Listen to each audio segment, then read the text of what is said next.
Gipuzkoako Foru Aldundiak, UEMak, Kontseiluak eta Udako Euskal Unibertsitateak lurraldea eta hizkuntza izeneko jardunaldiak antolatu dituzte. Helburua, hazkunde urbanistikoaren eta hizkuntza aldaketaren arteko harremana aztertzea.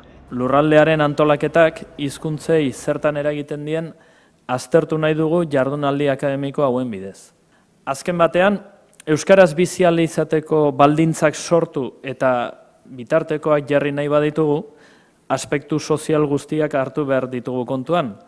Lurraldearen garapenarenak eta antolaketarenak eta hirigintzarenak barne.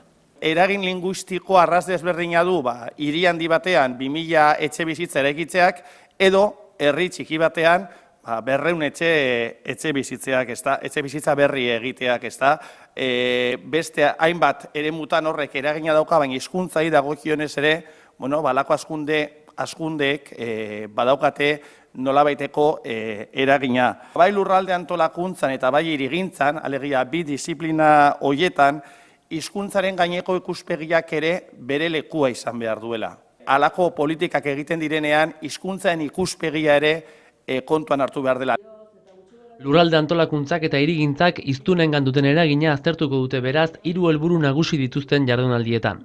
Lehenik, geografiaren eta hizkuntzaren arteko harreman estuaz hausnartzea. Bigarrenik, lurralde antolakuntzak eta hirigintzak euskararen hiztun komunitatearengan duen eragin zuzenaz ohartaraztea. Eta azkenik, esandako eragin hori kontuan eduki dadin hartu beharreko neurriez hausnartzea, bai kalteak murrizteko, bai onurak indartzeko. Jardunaldiak arnasguneak hedatu egitasmoaren ildo akademikoaren baitan sortu dira.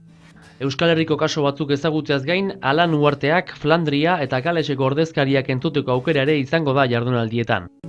Topaketak urtarrilaren 16 eta 17an izango dira Donostian Euskal Herriko Unibertsitatearen Carlos Santamaria zentroan.